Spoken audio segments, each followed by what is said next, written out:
Hi guys, welcome back for episode number 71 of the weekly playback. I have been gone for a while because I went to the UK Games Expo in Birmingham, so I'm wearing my UK Games Expo t-shirt. So I got back on Monday, June 5th, and I've been dealing with a lot of jet lag and just trying to get back on a good sleeping schedule because I was really sleep deprived while I was there. But I'll talk all about UK Games Expo, the UK Games Expo later on in this video. I did get more games than I planned to, so I could not fit them all into my luggage. So I did have to ask a few friends for a favor to ship some games to me, and I'll just pay them the shipping cost. So I don't have all of the games that I got at the expo. So some of them I'll show in this video, the ones that I was able to bring back, and then some in subsequent videos, videos that I'll do later on. Yeah, so I guess that's it. Oh, and my neighbor is mowing their lawn, so I don't know what I can do about that. So I'm sorry if you hear the lawnmower throughout this video. It's summer, so that is going to be a problem going forward. So the first game I'm going to talk about is not a game that I got at UKGE, but it's a game that was shipped to me, but I'm going to talk about it because I just played it this past Friday, and it's going to be coming to crowdfunding next month, I believe, and that is Wizards & Co. So Wizards & Co. is a game for 2 to 4 players designed by Flaminia Brasini, Virginio Gigli, Stefano Luperto, and Antonio Tinto. And the art is done by Miguel Coimbra, and it's published by Sinister Fish Games, the same publisher as, of course, Villagers, Streets, and Moon. And yeah. So again, I think this is hitting crowdfunding in July, if I remember correctly. So the premise of this game is the High Necromancer is dead, his dungeons lie unguarded, packed full with gems and artifacts ripe for plunder. So there are enchantments protecting the vaults, and you are wizards and company, and you are trying to get all of these gems and artifacts. So basically this is an action queue, hand management, set collection, take that kind of game. So depending on player count, you are going to have a certain number of dungeons. So I played a 3-player game of this on Friday. So we had 3 dungeons, and where you see these letters, there are going to be artifacts, and artifacts may give you certain abilities that you can use throughout the game, or maybe even points at the end of the game. And different artifacts are worth a different number of points at the end of the game. So if you are able to get an A artifact, A artifacts I believe will be worth 10 points at the end of the game. 7 points at the end of the game. B artifacts will be worth 5 points at the end of the game, and C artifacts will be worth 3 points at the end of the game. And again, different artifacts will allow you to do different things. Like for example, it looks like this one, actually that one I don't know. So it looks like this one, for each creature of that type, you will get a gem. So again, you're trying to collect different sets of gems. So for each complete set of gem you have, there are 6 different types of gems in this game. So if you have all 6 types of gems by the end of the game, you'll get 12 points. If you have 5, you'll get 9. And then of course, you can accumulate more gems than that and get points for those. So basically, you are going to have a set of cards, and each player is going to have the same set of cards. And so for the first game, it's recommended that you play with cards numbered 1 through 10, and then you are going to have a set of monster cards that are also going to be put aside. And the monsters you can only get if you collect a certain artifact that will allow you to add a monster to your deck. So basically, each player is going to shuffle their deck of cards, and then you're going to draw a certain number of cards for the start of the game.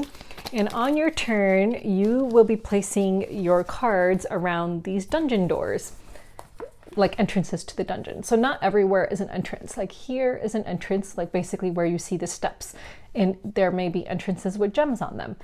These are cursed gems. Black gems are cursed gems, but you want to try and collect these other colored gems. And so sometimes you'll see this blocked area, so you can't place a card there because that's not an entrance.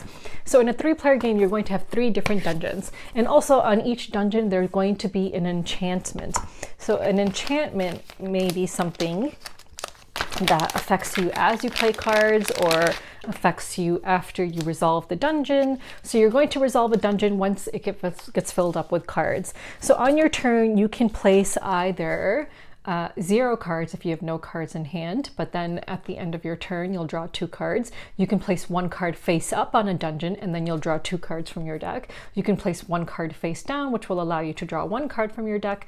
You can place 2 cards in 2 different dungeons, which will then allow you to draw 1 card, or you can place 2 cards in 1 dungeon, and 1 of them has to be face up, and then you would draw 0 cards. So it says you cannot play more than 1 card face down each turn. So depending on how many cards you play on your turn, that will determine how many cards you get to draw from your deck. There is no discard pile in this game. So when cards end up getting, when your creatures end up getting killed or, discarded, you put them at the bottom of your deck in the order that you choose. So you are going to have cards and you are going to be playing them around the dungeon, and different cards will have different actions. So for example, this one, if I play a well, this is a monster card, but for example, if I manage to get a monster into my deck and I play this, this one says you must take a cursed gem for when you are resolving the actions after a dungeon has been filled.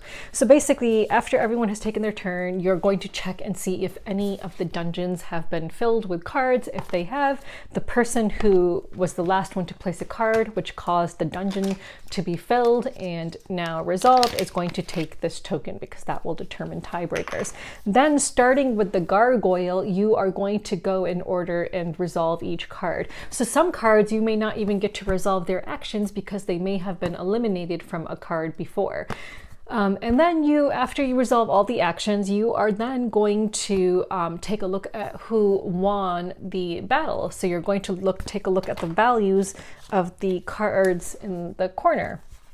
And then the person with the highest value will get to keep the enchantment token, and each enchantment token that you have at the end of the game is worth 1 point. And then they will get their first pick of the artifact. And then the second highest value will get the remaining artifact. And so again, artifacts are worth points at the end of the game, and enchantments are worth points at the end of the game. Then anyone who has a creature remaining is going to take the associated gem, if there is a gem where you were. And then you will flip this board over and then place a new enchantment, place new artifacts, and then that's a new dungeon for you to place cards in. So again, in a 3-player game, you're going to have 3 different dungeons. So you go around and around until enchantments run out. And then when there's no more enchantments to place, you will play until another dungeon needs to be resolved, and then the remaining dungeons will also resolve, but you won't do it exactly in the same way as you would resolve a dungeon throughout the game. So anyway, so again, these different enchantments allow you different things, like they may increase your power so that you may have more strength when you're resolving a battle. They may allow you to discard a cursed gem, because cursed gems are worth negative points at the end of the game. So basically, you're going to be collecting these gems. I imagine in the production copy that they will actually look like gems. These are just like wooden tokens, but I really don't know. But of course, this is a prototype, so of course everything is subject to change. So you'll have to keep an eye on the Kickstarter to see what the actual gems look like. I do not know if they'll look like this or like sparkly gems. So at the end of the game, if you have any cursed gems, the player with the most cursed gems is going to lose 3 points. And then for each cursed gem you have, you will remove 1 of your regular gems. And then whatever you have left over is what you'll score from, and you'll have those different set numbers. So again, if you have 1 of each type of gem, you'll get 12 points, and so on. If you have 5 gems, you'll get 9 points, and so on. So let's suppose you have a whole set of 6 and then 2 left over. That would give you 12 points for the set of 6 and then 2 points for the 2 remaining gems. So yeah, so that's how it works. So basically, again, the different cards have different abilities on them, and you are just trying to play your cards wisely so that hopefully you can win the dungeon battle when it takes place, when it's been all filled. So, different cards will even allow you to maybe move another creature from one slot to another opening in the dungeon. For example, one of them does that, the ogre. So it says the ogre may be placed on an occupied entrance, so you get to take someone who's already been placed and move them to another entrance. There are certain cards that when you resolve them during the battle, you can choose to place them in another dungeon so you can hop over. So it's a really cool game because, like, you know, all these different actions, and you're trying to maybe, you know, some people are going to place some cards face down when they play them, so you don't necessarily know how much of a value they're going to have, whether they're going to win a certain dungeon. It's a really fun game. I enjoyed it a lot more than I thought I would, actually. I will say that, you know, I played a 3-player game of this, and one person was collecting a lot of gems, but he did not collect as many artifacts as me and the other player. I, at the time, thought he was going to win because of all the gems he had, but he actually came in last place because he did not have as many artifacts. So I do think that the key to winning this game is, of course, winning battles and getting those artifacts as well. But yeah, it's a really fun game. So if you like games like that where you are trying to play the right cards in order to win things, and, you know, with cards that will affect maybe other players and stuff, this is a game you're going to want to keep an eye out for. I really enjoyed it a lot more than I thought I would, so that's good. So yeah. And again, this is a prototype version, so of course everything is subject to change, and it'll probably be much nicer, although this prototype version was really, really nice as it was. So yeah, so let me just put this away. If you have any questions about this game, let me know. Happy to answer any questions you may have. So yeah, I'll just show you some of the cards more up close.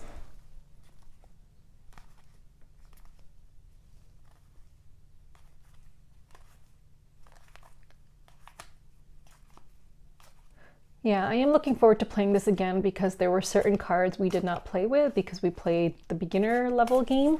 So I would like to play with those cards. I think these are the ones that were eliminated when we played. So yeah, so that's pretty cool. So I, you know, would like to play with these cards at some point in time. Yeah, really good game. So keep an eye out for that one. So let me just put this away quickly. So again, it's for up to 4 players.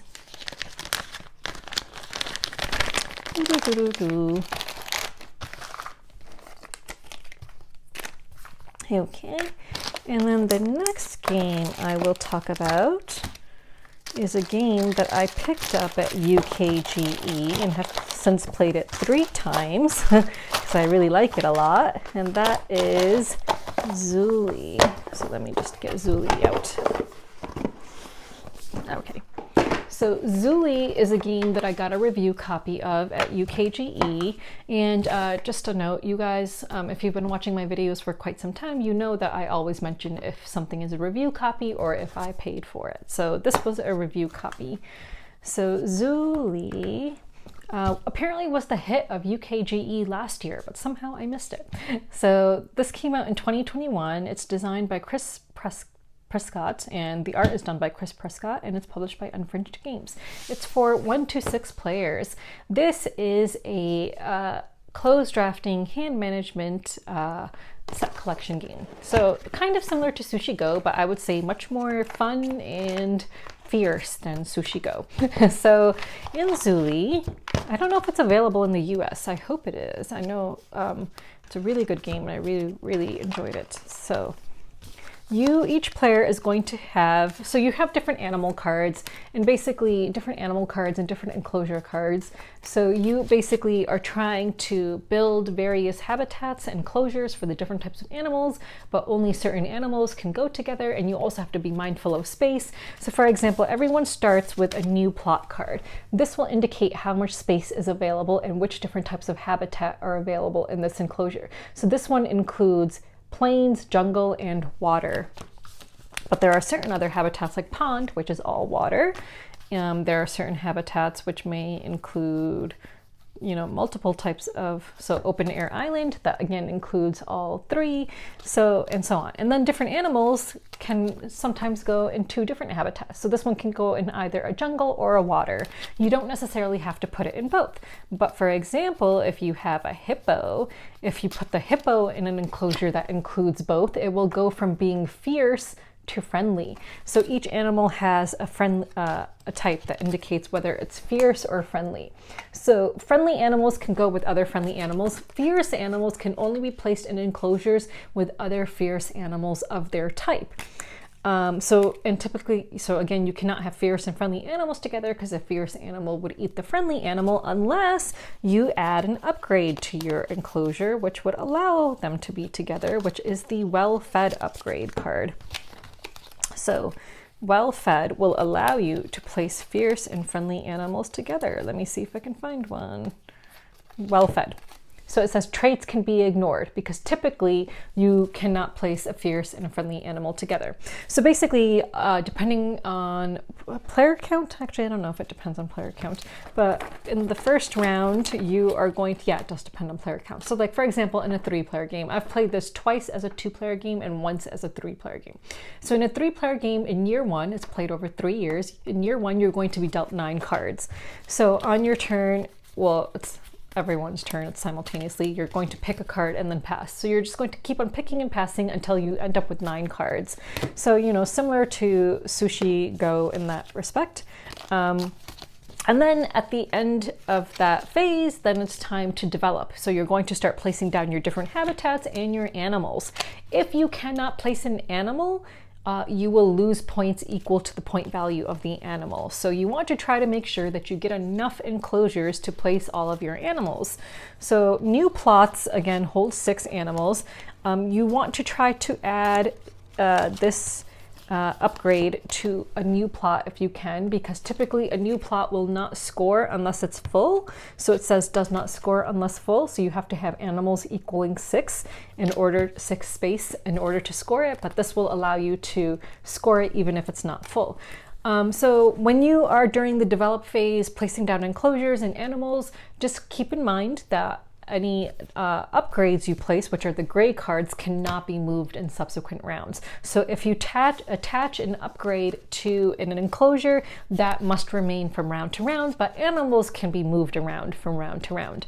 Again, if you cannot place an animal because you don't have the space for it, or there's just some kind of, you know, trait conflict, so then you will lose points for it unless you have a holding pen. So there is a holding pen that you can store 1 animal in, and it will hold up to the biggest type of animal. So it has a space of 6, but it can only hold 1 animal, and it can hold animals that need all different habitat types. So the largest animal in this game is an elephant, which takes up 6 space. So the elephant can go in the holding pen. So this will allow you to store animals from round to round without losing points, because if I could not place this elephant, then at the end of the round when we score, because you score at the end of each round, I would lose 5 points. So basically, after you've done the pick and pass, you are then going to play all of your cards, you know, put down your habitat types, put down your upgrade cards, try to place all of your animals following all the placement rules, you know, putting fierce with only other fierce animals of their kind, friendly with friendly, and so on, and then you will score. So scoring, you are going to, you know, sometimes animals may increase in scoring, or decrease. So for example, this grizzly bear typically is worth a 3, but it will score a value of +1 if kept alone in an enclosure. So if it's alone, it will score 4. So you are then going to take the value of the animal and multiply it by the enclosure type. So for example, open air island, if it's the only animal there, it's 4 points times 2, so that's 8 points for this. So then you're going to score your enclosures, your animals, and then start the next round. And in the next round, you will have 1 less card. So in round 2, you will have 8 cards, do the whole pick and pass thing. Again, you can move around animals, but you can't move around upgrades. And then in 3rd round, you'll have 7 cards, I believe. And then in a 3-player game, and then do that whole thing again, and then score. And then whoever has the highest score wins. It's a really good game. I absolutely love this game. So that's why I've played it 3 times already. It's really, really good. It's so much better, in my opinion, than a game like Sushi Go. It's way more difficult. It can get really thinky because like you really have to be mindful of the different traits of the animals and the space you have available. It is so freaking good. Absolutely love this game, and I'm just really happy to have been able to get a review copy of this game. So really good. It does, if I have a promo card that I received while I was at UKGE, which I will show you. The promo card is this unicorn. And the unicorn says, immediately win the game if kept in an enclosure with each of the following animals: elephant, grizzly bear, and jellyfish. This would be so hard to achieve because the unicorn itself requires a 3 space, so it takes up 3 spaces. And then an elephant takes up 6 spaces, and a grizzly bear takes up, I can't remember how many spaces. Let's see if I can find it. So a grizzly bear takes up 3 space.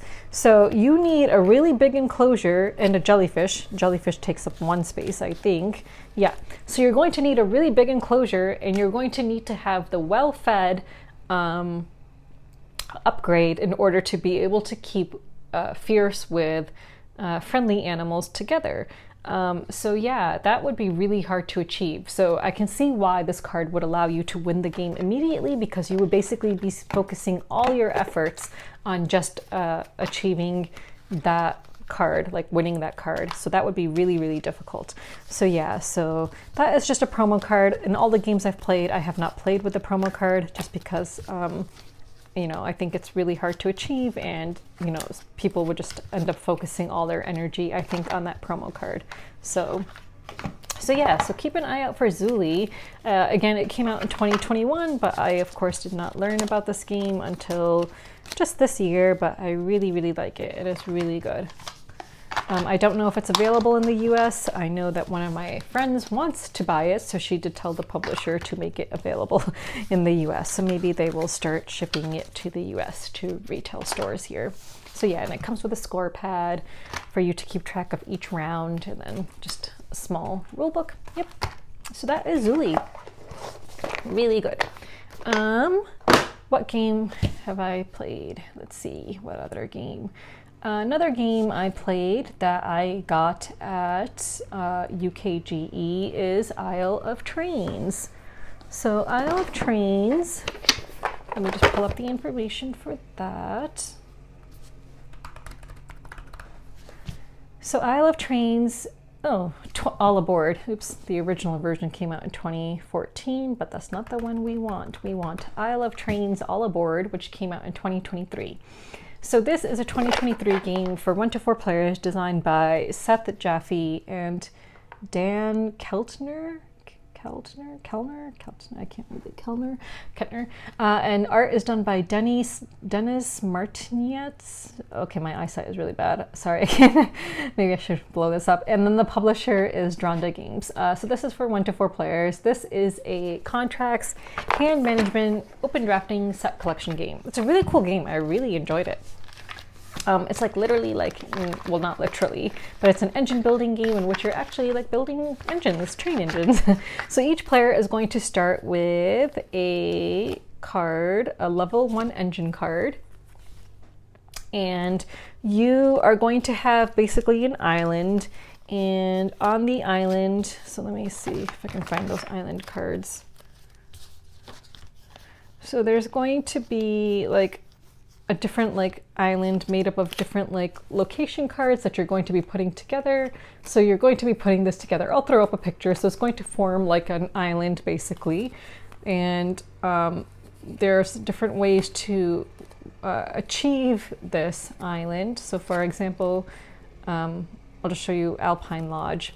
So in order to win Alpine Lodge, you're going to need to deliver 2 coal over there, but I'll get into that in a minute. Next to each island, there is going to be one of these. I don't exactly remember what these are called, but there will be one of these like things next to each island, which will give you different bonuses when you deliver passengers. So there's going to be these, which will allow you to see the name of each location a little bit better. There's a bag of passengers. So this is the retail version. So my passengers are all cardboard, but the deluxe version, oh wait, some of those are point tokens. But in the deluxe version, they are meeples. So you'll have meeples of the different colors, and the passengers want to be delivered to their locations. So for example, he's purple, so he wants to be delivered to Cactus Mines. So yeah, so this bag is going to contain all of the passengers. And so basically you are trying to create a train, like upgrade your train and load passengers onto your train or even other people's trains and then deliver them and also deliver goods. So cards are multi-purpose. So on your turn, let me just double check. So you can you're going to take two actions. You can either load a card from your hand or passenger in your supply into an available space on your train. So you can do that. You can, wait, let me just, sorry. Yeah, so you can, oh, maybe I was reading the wrong section. So yeah, sorry. So the actions you can take are so you can take one card or take one passenger. You can build, I was reading in the wrong section, I skipped ahead a little bit. So you can build one card from your hand by paying the cost and placing it into your play area. So yes, each card is going to have a cost associated with it, which you will need to pay in order to build it. So the cost is basically cards that you are going to discard from your hand equal to that number. So for example, if I wanted to build a level 1 boxcar, is that upside down? Yeah, that's upside down. If I wanted to build this level 1 boxcar, it would cost me 3 cards. So I would have to discard 3 cards from my hand in order to build this. However, if you're upgrading, let's suppose I had a level, well, that's a level 1 itself, but let's suppose I wanted to build like a level, like a higher level thing, and I already had something. So yeah, for example, let's suppose I wanted to build this level 2 engine. A level 2 engine costs 3, but I already have a level 1 engine, which is a cost of 1. So you would take the difference and that's the cost you would have to pay. So you'd only have to pay a cost of 2 in order to upgrade. So when you're upgrading, you pay the difference in cards. So you can build as one of your actions. So basically those are your actions. So you take 2 actions. You can take a card from the face up display or from the top of the train deck, or take a passenger from the passenger bag. You can build 1 card from your hand by paying the cost and placing it into your play area. You can load either a card from your hand or a passenger in your supply into an available space on your train or another player's train. If you do it on another player's train, they get a bonus. So for example, if I were to load, let me see. Yeah, so there's going to be bonuses, like for example, this one, I think, so if you, I think that's load. Like this would allow you to then take 2 cards. I don't remember what, yeah, so it holds 1 passenger and it would allow you to take 2 cards if you end up loading a passenger on that card. You can only get the bonus if you load it on someone else's card. The other person will get the bonus, I mean, not you. And then the other action available is to deliver. So you can deliver cargo from your train cars to fulfill a contract, or passengers from your train cars to a destination. So again, if you deliver a passenger to a destination, the first passenger will earn you the thing on the first ticket, then the second passenger will earn you the thing on the second ticket, and then the third one is always going to be the least, that least benefit available. So you are delivering passengers in order to get those benefits, but the game end trigger, so the game end trigger is, so you're also collecting these islands again. So the game end trigger is when there is, I believe, let me just double check. Oh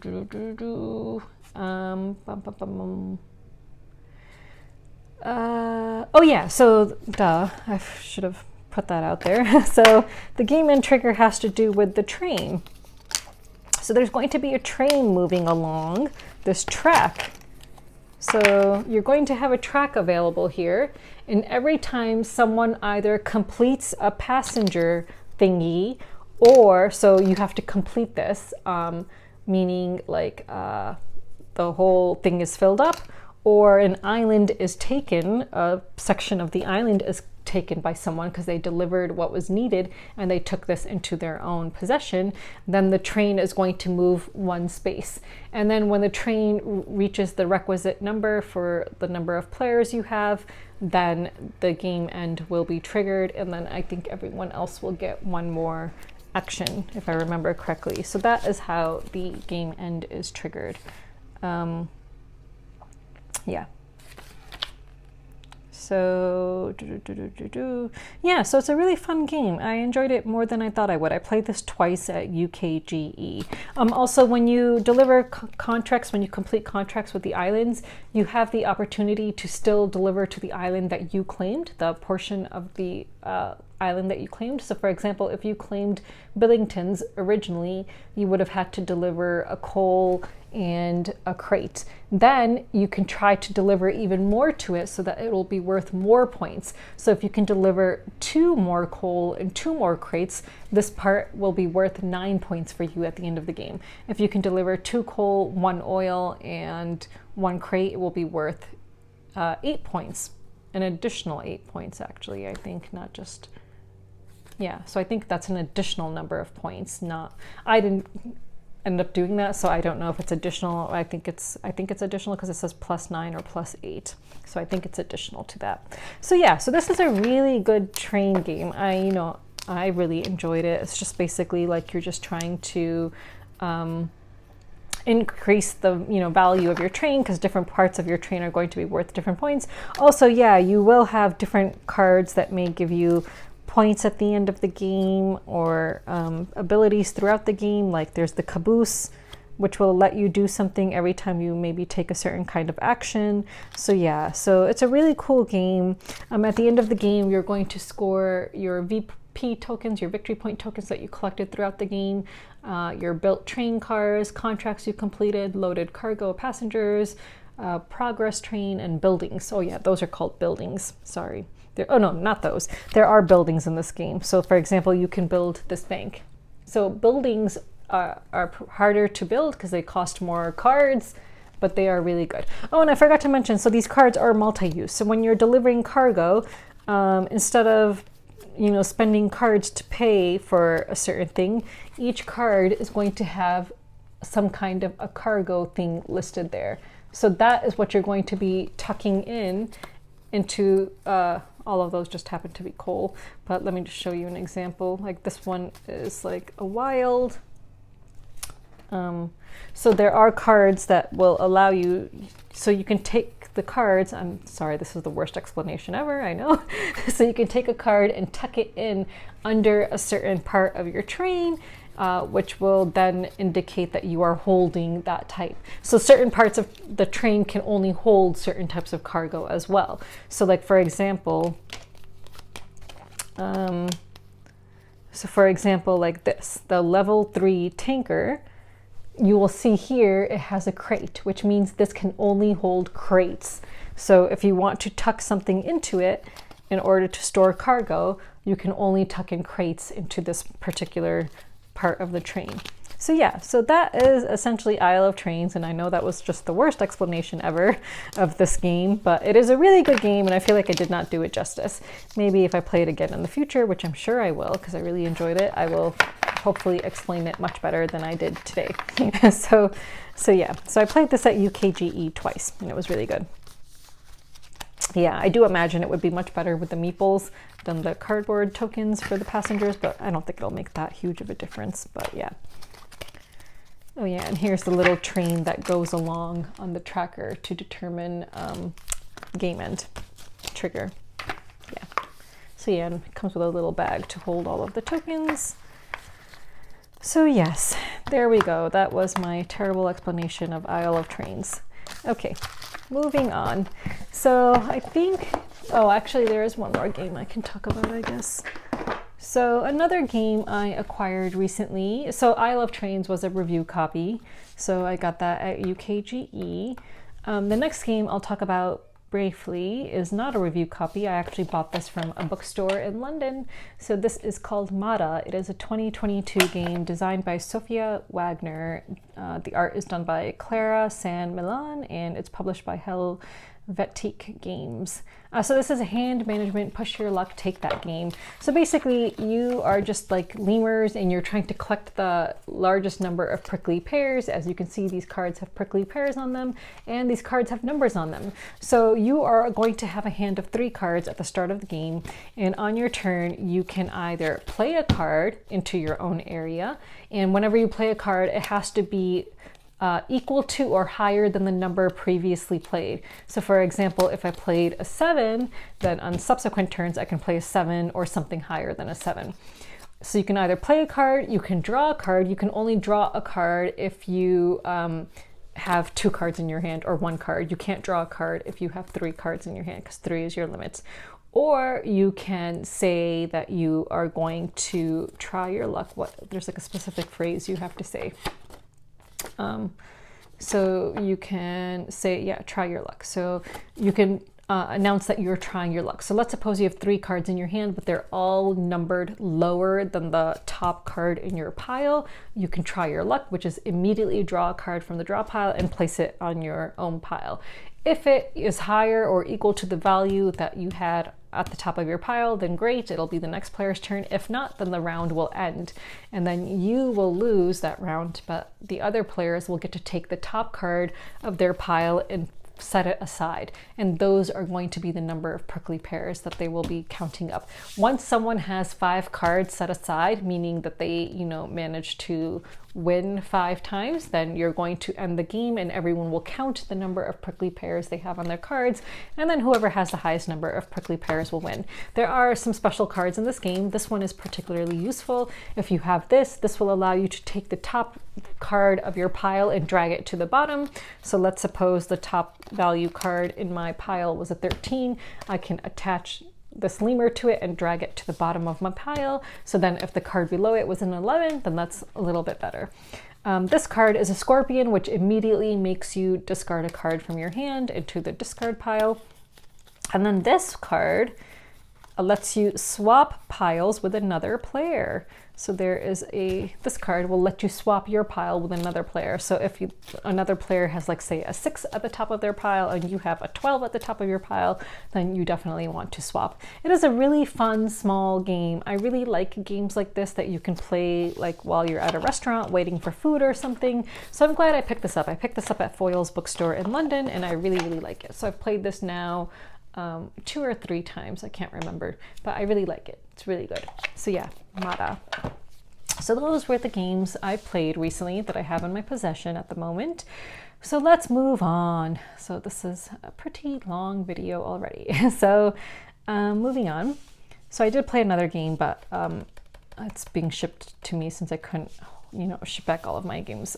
So games that I am backing. Before I get into UKGE, I'll talk about games that I'm backing. So I'm currently backing Monsters of Loch Lomond at the €1 level so that I can receive my production copy of that. And I am backing this game on GameFound called Witchcraft. It's a solo game, and it just seems really cool. It's similar to a game called Resist, but people who've reviewed this game said it improves on Resist. I've actually never played Resist, so I have no idea what that's like. But it's being published by Salt and Pepper Games, and it has 23 days left, and it's already raised about 31,000 euros. So yeah, it looks really cool. The artwork is really cool. So it's a solitaire game where you lead a coven of witches in a fantasy world where magic is real and so are the monsters. Hello, Toffee. He's trying to get in there. Okay, so that was that. So let's move on to games that before I talk about games I received. Actually, I guess I can talk about games I received and then talk about my UKG experience. So there's a lot to go through. Okay, so the first game I will talk about is... Actually, you know what? Let's do this. Let's talk about UKGE and the games I received kind of at the same time. So first, UKGE, I'll talk about the media event. So first, let me talk about transportation. So there was a train strike, which made it much more difficult to get to the expo from London. So last year, it was not a problem at all. Last year, it was really great because from Euston train station to UKGE, the fast train takes about an hour and 15 minutes, and the train station, the train drops you off right in front of the convention center, which is super convenient. You don't have to walk so far, like you're literally right there. It's really great. So when the trains are working, it's amazing to stay in London and then just take the train into the center and to the convention in Birmingham and then take the train back at night. Unfortunately, there was a train strike this year, which made it a bit difficult. So I did attend the media event on Thursday night. So the trains were working on Thursday night. So I attended the media event, which was really good. I hung out with Luke from the Broken Meatball people during the media event, and we just went around from table to table. And so that was cool. You just get to like preview the games without all of the crowds, essentially. That's basically what the media event is. You just get to like talk with the people at the table and just preview the game and not have to, deal with a lot of crowds. I did meet Fabio Lopiano at the media event. He was pretty excited to meet me, actually, which was pretty flattering. So that was pretty cool. He's one of my favorite designers. He's designed Merv, and he's coming out with a game about Mansa Musa called Sencora with Osprey Games. Osprey Games is, of course, the publisher that published Merv as well. So I'm really excited about that game. And he's also coming out with a new game with the VR games about circuses. But there is going to be like a thing in the rulebook discussing how elephants and other animals should not be exploited for circuses, but it's like the game has like a vintage theme or whatever, so there are animals in it. So we had a little chat about that as well. So yeah, so it was really cool to meet Fabio Lopiano at the media event and then hang out with Luke. So the next day, so there was a train strike, so I had to find carpools for both Friday and Saturday, which I did, thankfully. So on Friday, I really wanted to get my hands on this one game. So I, follow Hatchet Board Games on Instagram, and Florian Siriax designed one of my favorite games of all time called Imaginarium. I think he co-designed it. I think there's two people who designed it, if I remember correctly. So Hatchet Games announced that there will be a limited number of After Us copies available at UKGE, limited edition with a limited edition cover. So After Us is a game that is coming out from Florian Siriax, and the art is done by Vincent Dutrait, and the limited edition has Big Ben on it. All the other copies will have the Eiffel Tower on it. I think that they are trying to release a copy that is specific to Italy as well, which will have a landmark from Italy on it instead, from what I remember reading somewhere. But this is a limited edition copy that was only available at UKGE. They only had a limited number of copies, so I knew I had to run to the Hatchet booth. So Friday was exhausting because I only got a few hours of sleep, like 3 hours of sleep, had to wake up super early to commute an hour by subway, by tube, to my meetup spot for the carpool, and then it was another like 2 hours and 15 minutes drive to the center, and then of course we had to park.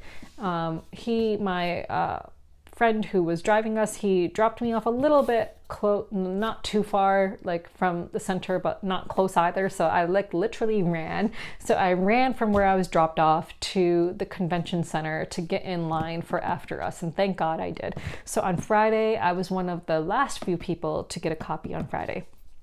So they only sold a limited number each day. So I got After Us on Friday, and then I did meet the designer and got it signed by him as well. And then as you can see on the rule book, it has the Eiffel Tower like it will have on the cover of most games. And then he also wrote Sarah here like that from on the rulebook.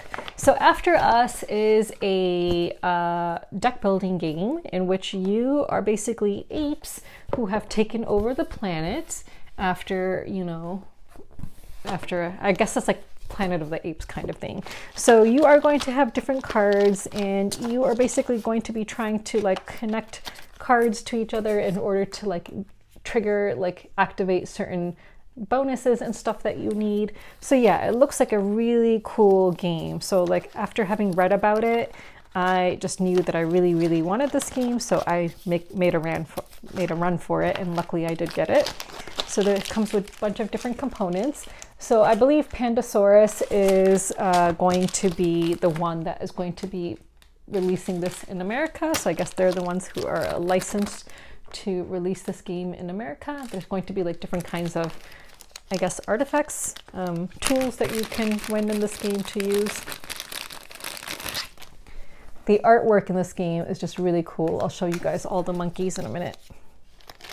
There are these batteries. So of course I sleeved this game because like it's a signed copy, it's a limited edition. So of course I sleeved it to keep it in really good condition. So let me show you the player boards first. So the cool thing about this is that each player board has unique artwork, which is really, really cool.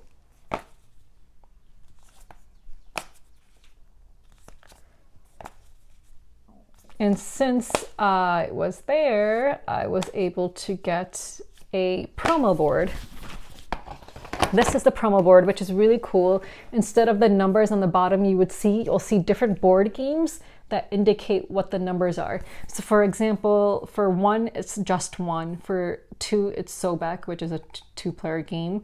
For 3, it's the 3 Little Pigs. For 4, it's Gang of 4. For 5, it's Rising 5. For 6, it's 6 Snimt. For 7, it's 7 Wonders Duel. For 8, it's 8 Minute Empire. For 9, it's The Crew. For 10, it's Top 10. For 11, it's 11. And 12 is really hard for me to read. I have no idea what 12, the number 12 board game is there. But this is a promo board, which is like super duper cool. So yeah, and he's holding like a stack of board games there. So this was a promo board that I was able to get my hands on while at UKGE as well. So each player is going to start the round with cards. The game with cards. So for example, this game I believe is for up to 6 players. Yeah, up to 6 players. So like here are the cards for the purple player that they will start with. And of course there is a player aid. And then let me just show you some of the different monkey types. I have them all sorted by number. So each monkey has like a number on it. So I just sorted all my cards by number. Of course, I believe all of these will probably get shuffled, but those monkeys are just so freaking cool.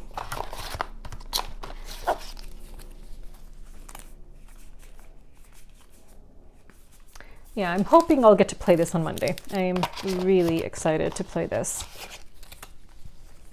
But yeah, this was the #1 game on my wish list. And once I managed to secure my own copy, that's when I basically announced that this was the #1 game on my wish list, because I wanted to make sure that I could get my own copy first before I posted anything about it, which may seem selfish, but there was only a limited number of copies, so I just knew I had to make a run for it. So yeah, so this is After Us. So I was really excited that I was able to secure a copy of this and get it signed by the designer. And it was really cool to talk to him. And I even gave him a pin, a Board Games in a Minute pin, enamel pin. Yeah, so it was really nice talking to him. And he was really happy when I mentioned Imaginarium to him. He said that that's kind of his baby. So it was really nice meeting him and talking to him about Imaginarium and stuff. So yeah. Another game I got from UKGE is, let's talk about Viking Raiders. So this is a review copy. So After Us I paid for. So since that was a limited edition, I paid for that. So that was not a review copy. This is a review copy, Viking Raiders. So the publisher had actually reached out to me when this was coming out on Kickstarter to see if I could cover it, but the timing just wasn't right, unfortunately. So I did not get to cover it for its Kickstarter, but this is a game that I was able to pick up at UKGE. I'm not going to shuffle the cards yet because apparently for your first game they say don't shuffle the cards, like they walk you through your first game, but I'll just show you some of the cards and hopefully I won't drop them so they can stay in the order that they're supposed to stay in. But yeah, I really like the artwork and the theme. It sounds pretty cool. So Vikings are a pretty cool theme. So yeah. Yeah, I don't think that this is a game you can sleeve because I do not believe they would fit in the box. Like, it's already at the top of the box. So this game will not be sleeved by me because there's no way in hell it would ever fit into the box then. So yeah, Viking Raiders. Let's see. Let me pull up the information in case anyone is interested.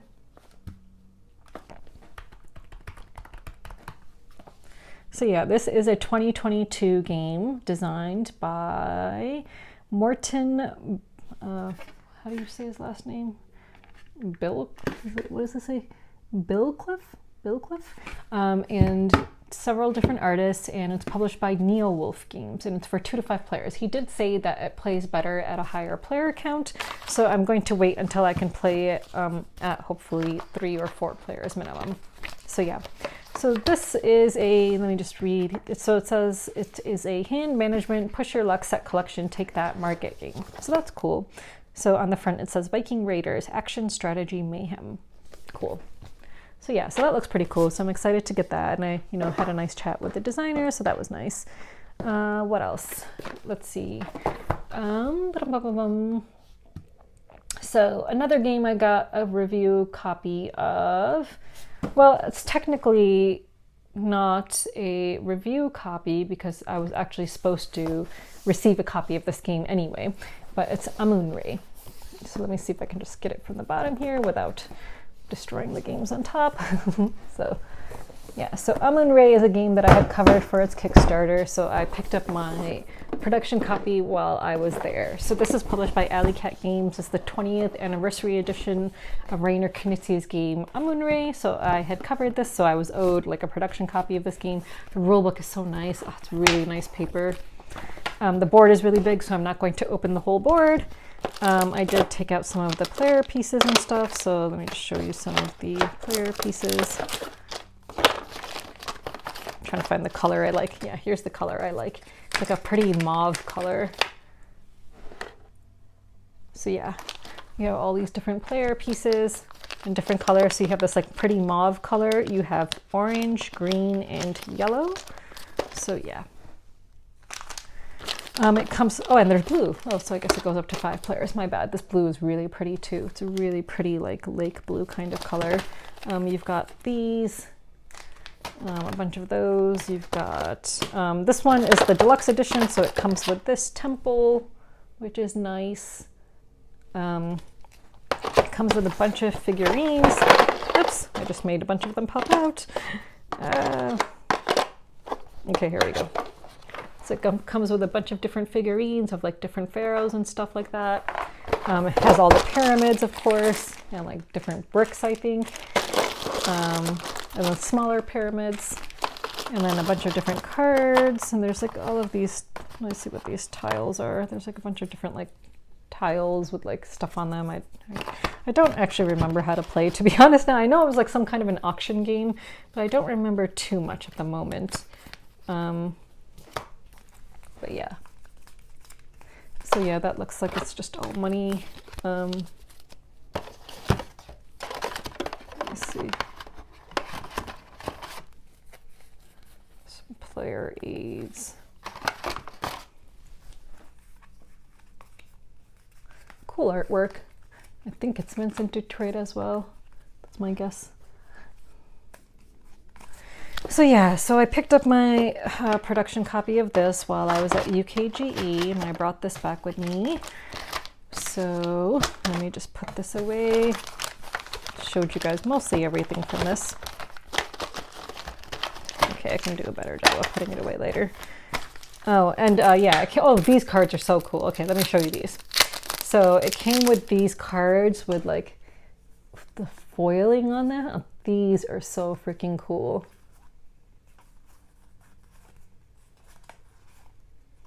Yeah, love these cards. These are so nice. Like that, like, what do you call it? I think it's foiling, right? Like, super cool. So these cards are really, really nice. So yeah, I would like to play this sometime soon. So I'm excited to play this. And it comes with this like board thingy too. So yeah. So that is Amun-Re. So let me put that to the side.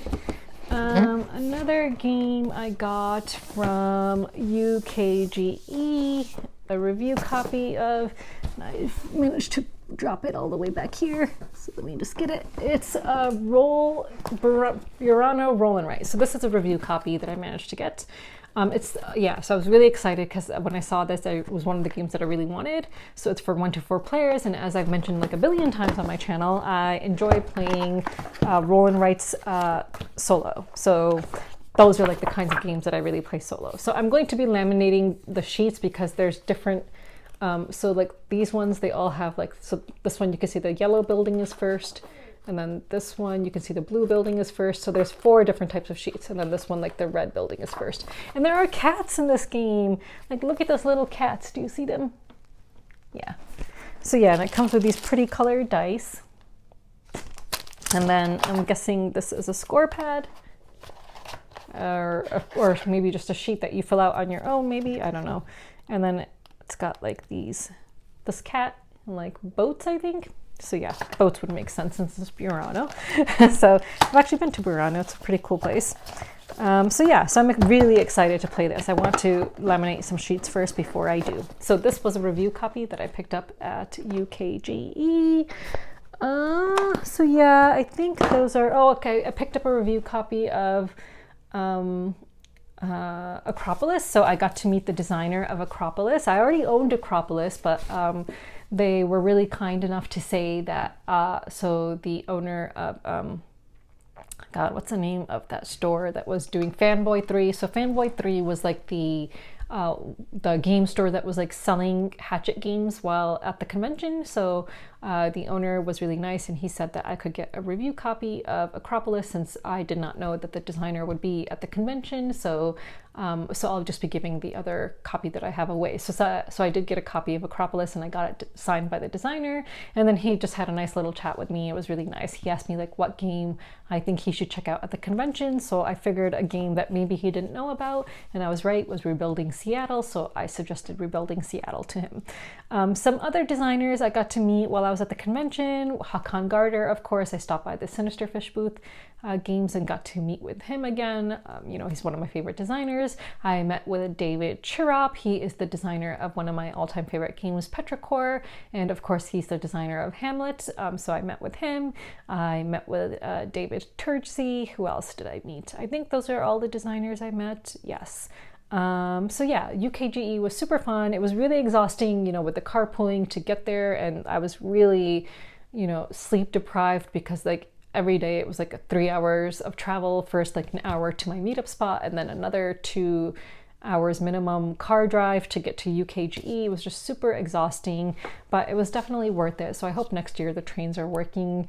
It was really nice to meet with friends at UKGE. So like, you know, I bumped into one of my Twitter board gaming friends several times, Darren. So it was really nice to see him a couple of times while I was there. I had a really nice conversation with both of my carpool drivers. They were both really nice. So yeah, one, he, you know, works in the game industry, so it was really cool to chat with him. And then another, she like was a safari guide in South Africa, so it was just really cool to talk to her about all the safari stuff. So the car rides were really good too as well. Yeah, so it was just really nice to just meet friends and stuff at the UK Games Expo. Unfortunately, I didn't get to meet all of the friends I wanted. You know, a lot of people would be surprised that I would, you know, go to UK Games Expo from America, you know, instead of a convention like Gen Con. Like, I was just thinking about how expensive it would be for me to go to Gen Con and how expensive it is for me to go to UKGE. And honestly, UKGE makes more sense to me financially than Gen Con. So flights to Indianapolis are basically as expensive as flights to London if you're flying from JFK. And then hotels and stuff in Indianapolis are insanely expensive. And then, yeah, so it just made more sense to me to go to UKGE because like I could get an Airbnb in London, and if the flight is going to be around the same amount of money anyway, and it's cheaper for me to stay in London than it is for me to stay in Indianapolis somewhere, because like the motel and hotel prices are just through the roof unless you book really far in advance, I guess. I just think UKGE makes more sense, and honestly I really like going to UKGE. So one of the things like that I like about UKGE is like I, you know, would meet with a lot of people there. Like I've met with a lot of publishers and designers and other people in the industry, and almost all of them would say to me that they were sorry for all the crap that I went through in America in 2021 when I went to Universal Studios, and me and Quackalope went to Universal Studios and we took off our mask. And even though, you know, the park was really safe and everything, and you know, a lot of safety precautions were in place and the park was mostly empty. And this was like almost a year after the pandemic had started. But, you know, I got bullied and harassed on Twitter for having taken off my mask and stuff. So a lot of the people at UKGE, you know, still were, you know, very sympathetic and were like, yeah, that just was completely crazy what happened to you. So, you know, it's really nice to meet people who are sensible. And so I like going to UKGE because I feel like people there are just so much more sensible than people in America. So, you know, when you look at people on board game Twitter in America, it's like a lot of them, if you don't, you know, God forbid you make one mistake in their eyes, you will be forever vilified. You're forever the villain. There is no redemption. You know, I've talked about all of this stuff before, like how I'm a legal aid attorney and I'm basically doing the work that they wish that they could be doing or were doing, but they're not. So, you know, it's just insane how words matter more than actions to people in America. And when you go to Europe, it's just so different. People there are just so much more sensible. They're not the kind who will vilify you if you hold, say, one opinion that is different than theirs, or God forbid you do something that maybe was a mistake in their eyes. They're not going to vilify you forever. Like, people there are just so much more sensible. So I had so many discussions with people about that in the game industry while I was in UKGE, and that was just really nice to talk to them about. So yeah, and they also commented on the Helena Keppel thing. So again, they felt the same way. Like, again, what happened to me was unfair and unjust and just wrong. So, you know, people being told to either unfriend me or unfollow me or, you know, whatever, or it would like affect their position in the industry. Like, it's just complete nonsense. What happens in America in the game industry is just so much drama here, and when you go to the UK, it's not like that. Like, I feel like people there are just so much more sensible, and I really enjoy meeting with them and talking with people like that, rather than going to a convention in America where you just are surrounded by people who I feel like are just very insufferable and you know, try to force their opinions and just, you know, on others, and just vilify anyone who isn't 100% like them. So, you know, people in the UK are not like that, and I really prefer going to UK Games Expo. So I'm definitely going to make it one of my regular conventions. So yeah, so it was a really great experience. So I know this was a little bit of a mix of talking about the convention, but as well as showing some games at the same time. But I think I covered everything. Let me just show some other games that I've received in the meantime as well, that I did not get from the UK Games Expo, but games that have arrived, because there's just going to be so many going forward as well once my shipments from my friends start coming in. Oh, but before I do that, I finally bought a game bag. So I was, you know, getting a lot of games at the UK Games Expo. But I forgot to show some games, so I'll do that in a minute. So I was getting a lot of games in the UK Games Expo, and it was really hard to carry. So I learned that there's a shop and drop. So for £3, you can secure a big box, and if you just buy anything, you can just drop it off in this box and then pick it up before they close. So that was really convenient. But despite that, I knew that I just had too much stuff to carry, so I needed a proper game bag. So I went to this one booth of this retailer called Battle Foam. I'd never heard of them. I think that they sell a lot of bags that are meant for carrying miniatures, actually. So I went there to see if I could find a game bag, because I actually don't own a proper game bag, or at least I didn't. So I went to that booth and checked out a bunch of their game bags, and I finally found one that I really liked. It's a bit heavy, but I really, really love it. So I ended up getting this one. So it's like a hard case, and I added my own pin there. It's got like this big pocket in the front and then two smaller pockets here. And then the way the zipper opens, it's really nice. So like you can open it all the way, and you can open it all the way down if you want. So you can open up the case. It holds quite a bit. So I was able to carry quite a number of board games in it. And it's just like the perfect size for me for when I go to game nights here in America, for me to carry the games that I want to carry. And I love that I no longer just have to use tote bags, which always, you know, if the car stopped in a certain way, like the tote bag would tip over and all the games would fall out. No longer have to worry about that. That game bag is just so freaking nice. I absolutely love the look of it and everything. It's a bit heavy. It does come with a shoulder strap, but I didn't want to kill my shoulder, so I didn't use the shoulder strap, so I just held it from the top. It's very sturdy. It's from Battle Foam, so I absolutely love it. So I bought that while I was in UKGE.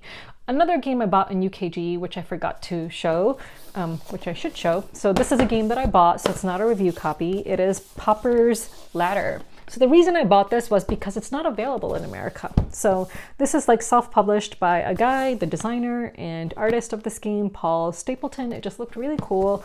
And since it wasn't available in America, I thought I would check it out. So it's for 2 to 4 players, and it plays in 60 to 90 minutes.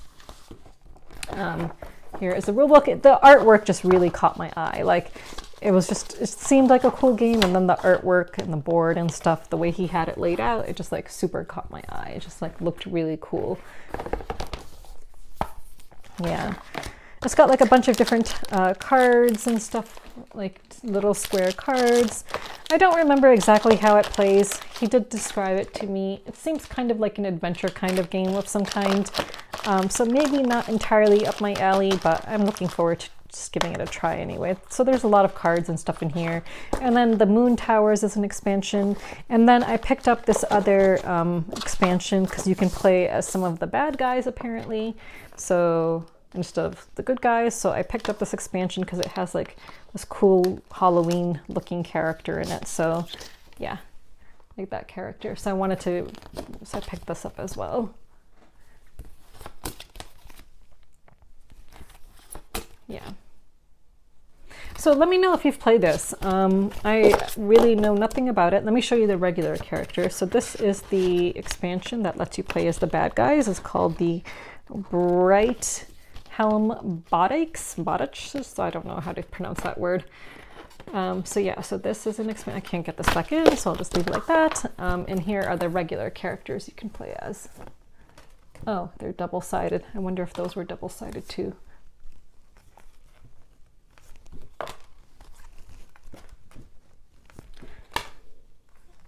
Let me see if the other ones were double-sided.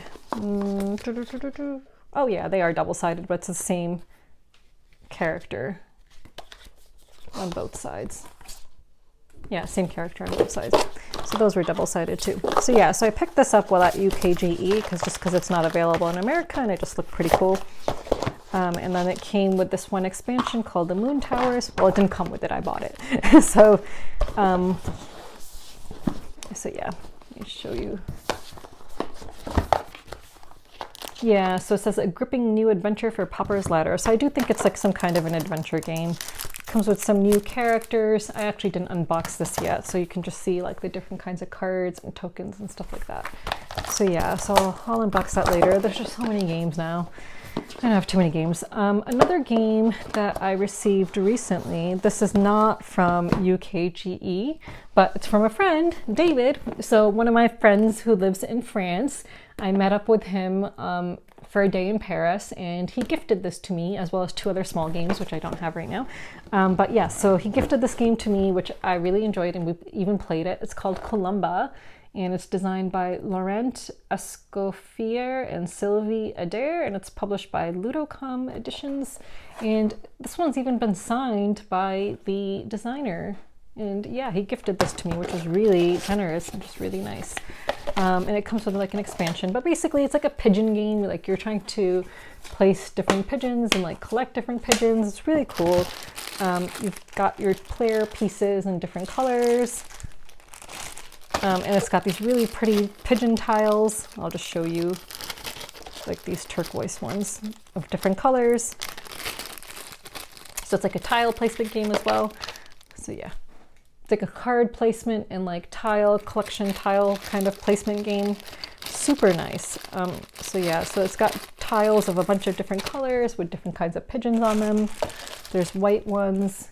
And then there's even like these falcons that will allow you to like destroy another player's like area and stuff. So yeah, it's a really cool game. The expansion includes like these characters. We didn't play with the expansion when we played, but really cool art style. Like the art style is just so unique. Really like it. But yeah, here are the cards. So yeah, so you're going to be placing cards in a certain way, which will then allow you to collect certain tiles, and you're trying to like create certain areas with your own like, I don't want to call them birdhouses. They're called something else. I can't remember exactly what they're called. Yeah, so you're just placing different things and trying to create like big areas and score points. I did very badly when we played, but you know, David had played a number of times. So of course, I think he was going to do much better than I was, but it's a really cool game. So I'm really glad to have this because I think it's like a pretty unique game. I've never even heard of it before. So yeah, he printed out the rules in English for me. I'm trying to remember what that one thing was called. Pigeon, those like buildings that you're putting down for the pigeons. I don't remember what they're called. There's like a name for them. Dovecote. I think they're called dovecotes. Yeah, you're building dovecotes, which is a term I'd never heard before. Dovecotes. So yeah, you're building dovecotes, and you know, you're trying to claim like different large areas and stuff. So this is a game that was gifted to me recently. So thank you, David. That's really awesome. A game that I received a review copy of recently. So not UKGE, is Corrupt Bargain, the 1824 presidential election. So this seems really cool. So let me just read the information for it.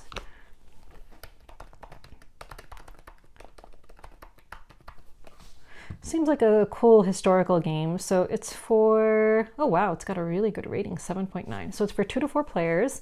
It's designed by Alex Berry, who happens to be a friend of mine on Twitter. So he's actually an attorney as well. So that's why I think he wanted to send this to me, since I'm a lawyer as well. So the publisher's name is Decision Games. So it is an area majority influence, campaign battle card driven, events hand management, increased value of unchosen resources game. So I think it'll be really cool as like, you know, a lawyer to play this game and just see if, you know, how it goes. This is the board. I won't show the entire board because it's probably going to be really big. And then it comes with like a bunch of different, like just basic tokens and cubes and stuff and blue colors and stuff like that. So there's different colors: blue, green, yellow, red, and then some basic black tokens, which I guess will mark stuff, and then a bunch of different cards. So there's like event cards and politician cards, and then there's some smaller cards as well. And the smaller cards are state cards. So yeah, so that's pretty cool. So I'm excited to play this. I don't think I have anything that's like this exactly, like a kind of like a political historical game like this maybe. I mean, I guess you could count stuff like PAX Premier or something like that. I have games like that, which I really suck at. So we'll see how this goes. So yeah, so this is really cool, and this was really kind of my friend on Twitter to send to me so that I can play it. But yeah, it's really cool. It's like a game about the presidential election. So it's got John Quincy Adams in it, Henry Clay, William Crawford, and Andrew Jackson on the cover. So that's really, really cool. Yeah. Oh, it says in 1824, none of the 4 candidates won a majority of the electoral vote, making it the second presidential election in U.S. history to go to a contingent election in the House of Representatives. Oh, interesting. So in this game, you're seeking to become the next president of the United States through strategic alliances, campaigning, and backroom politics. Oh, that sounds really cool, actually. Yeah. So yeah, I'm looking forward to playing this, and it says it's not very complex either, so that's good. So that's one of the games I received recently. Another game I received a review copy of recently is Ra. So Ra is another Rainer Knizia game with an Egyptian theme, but this time this one is published by 25th Century Games. This is the retail edition, which is still very nice. So it comes with this big bag that you're going to have all these cardboard tiles. So if you get the deluxe edition, these cardboard tiles are going to be wooden tiles, but honestly these are just so nice and chunky anyway. So a friend of mine, he brought his deluxe edition to game night on Friday night, and he was showing it to me, and he was worried about the paint chipping off in the bag because you put all of the tiles in the bag. And so the concern with the deluxe one would be about the paint chipping. With the cardboard, it's of course the cardboard getting worn out. So, you know, it's one or the other. You're going to have to deal with something. Either the paint maybe chipping or the cardboard maybe getting worn out while it's in this bag. But again, this is like a super nice retail copy, because like even the retail edition is so nice. The cardboard is just really thick. So yeah, so these are like money or point counters or something like that. But even the retail edition comes with these really nice wooden components, like super nice. Like, these are just so freaking nice. I don't know what they are because I don't know how to play. I think it's like an auction game of some kind. So it comes with 8 of those, which are super nice. And then, oh my God, like this thing, holy crap. So it comes with this really nice chunky wooden thing. This wooden component, and then this thing, like, oh my God, look at this. This is huge. It's so freaking nice. Cannot imagine like how much something like this costs to make. I don't know. And then I'll just show you the board.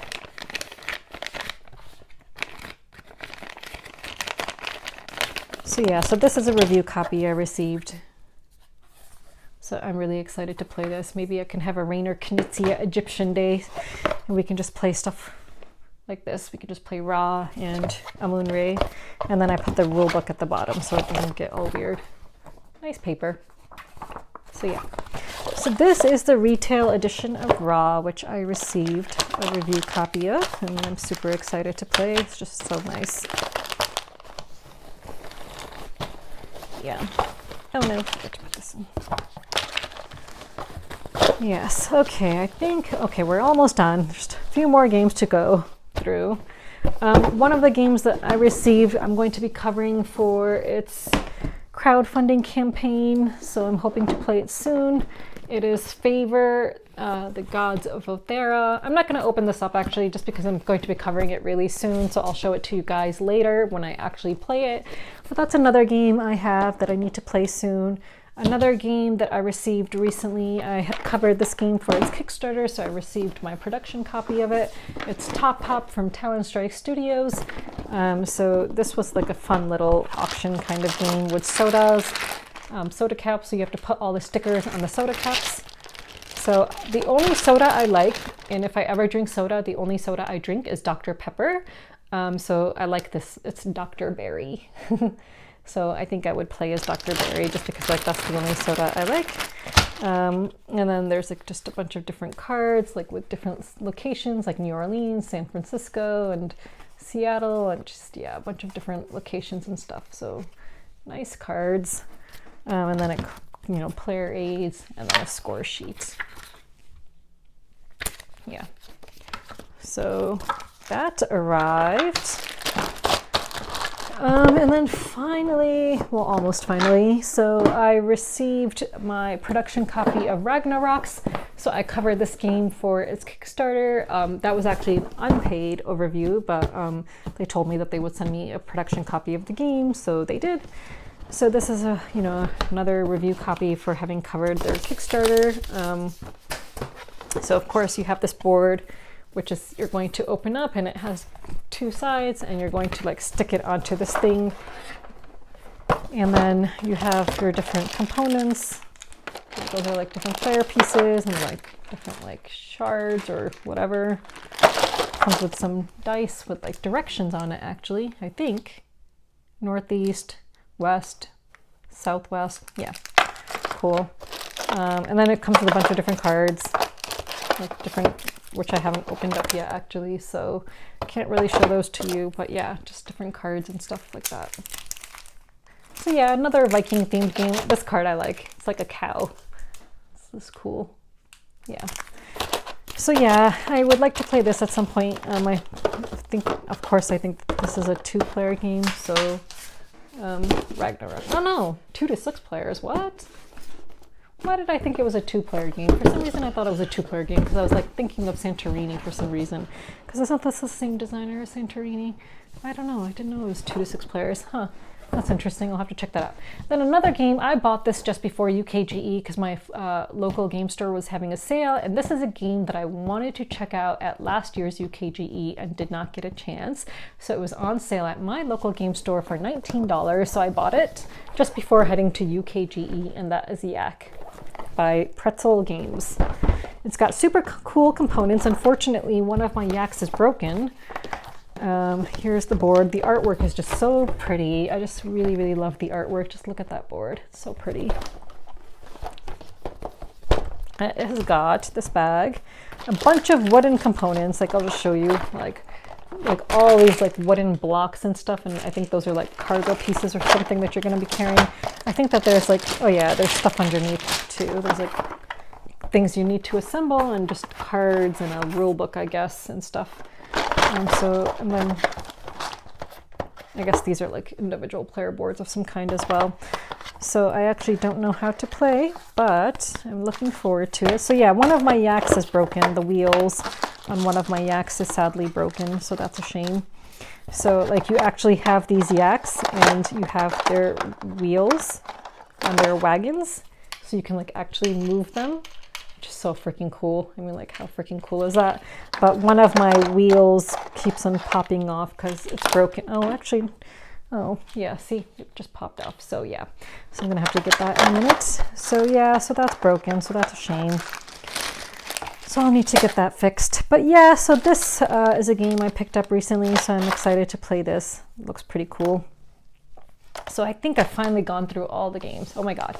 So this was an exhausting video. I'm actually really tired now, so I just will leave you guys with a question. So a lot of people have been asking me if I'm going to go to Gen Con. I don't think I'm going to be going to Gen Con just because I'm in a lot of debt now, so I need to work on paying off my credit card debt. So I'm going to be trying to work on that. I feel like my English is just so messed up. I'm just so tired right now. So I'm going to be trying to work on going to be working on paying off my credit card debt.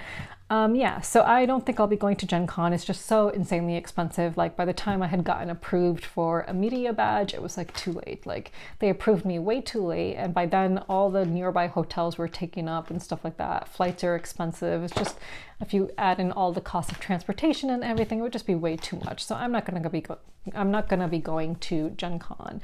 But of course I will be going to PAX Unplugged again in December, and then UKGE hopefully next year. So my question to you is, if you could only attend one board game convention and no others, which one would it be and why? I'm just curious to learn about the different conventions out there and why you prefer a certain convention maybe over another one. The reason I love PAX Unplugged is because, number one, the location, it's pretty convenient to me. You know, it's within driving distance. I absolutely love Philadelphia. Being in Philadelphia around Christmas time is so nice. They have all the Christmas markets up and stuff like that too. Reading Terminal, or is it Reading Terminal? I don't know, is just across the street from the convention center, and that is amazing. Like, to be at a convention center that has so many amazing food options just across the street is just wonderful. It's easier for me to find accommodations in Philadelphia. Like I usually just get an Airbnb within walking distance, so that works out really well. Like I usually walk to the convention center in the morning, which is usually like a 15-minute walk, and then I take an Uber back in the evening when I have games and stuff to carry. Yeah, and the convention itself is a really good balance between the expo hall, like exhibitors, and the play area. So I will say that the play area at UKGE this year was really cramped. I feel like they did not have enough tables. I feel like there were a lot more people this year than last year, and it was really hard to find space to game. I've never felt like that at PAX Unplugged. I've never felt like there's not enough space for gaming. It's just, there's so much space. The game library is huge. PAX Unplugged is just really, really great. I don't know which one I would personally choose if I had to pick just UKGE or PAX Unplugged. I'd probably go with PAX Unplugged if I had to pick just one. Those are the only two conventions I've ever attended. So let me know, if you could only attend one board game convention and no others, which one would it be and why? Yeah, so in the next video, hopefully by then I'll have received some of the other games I picked up at UKGE, so I can show you the rest of my UKGE haul. If not, I'll have games to talk about that I played at least. Sorry if this video was just all over the place. I'm just really tired. So yeah, until next time guys, bye.